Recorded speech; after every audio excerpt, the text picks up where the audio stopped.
Model बनाई देबा गौरव के मॉडल बनाई देबा। नया नया गाना पर वीडियो बना के गे हमारा देखा। नया नया गाना पर वीडियो बना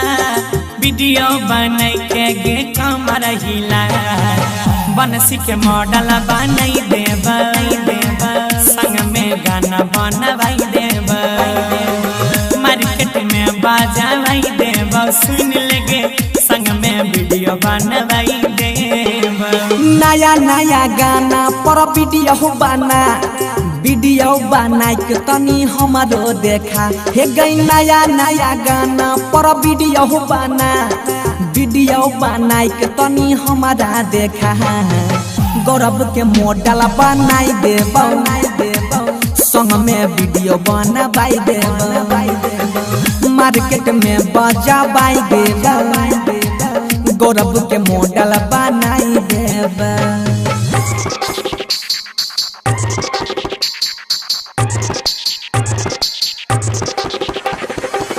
बनसी के मॉडल बनाई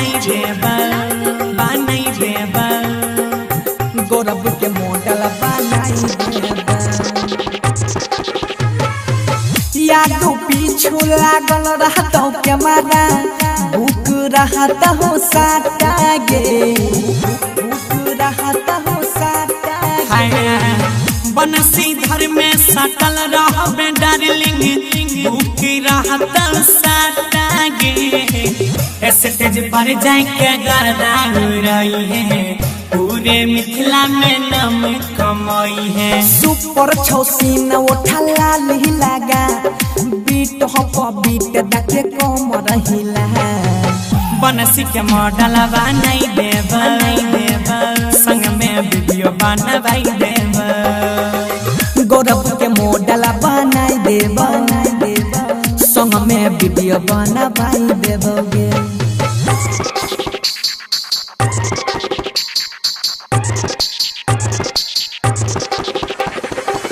बनसी के मॉडल बनाई देबा गौरव के मॉडल बनाई देबा।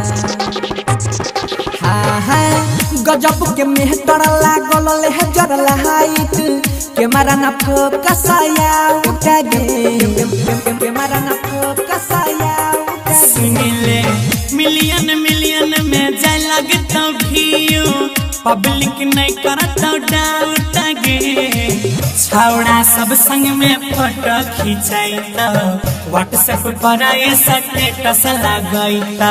अरुण मनीष से बात चला नया नया एल्बम के पता लगा। गौरव के मॉडल बनाई दे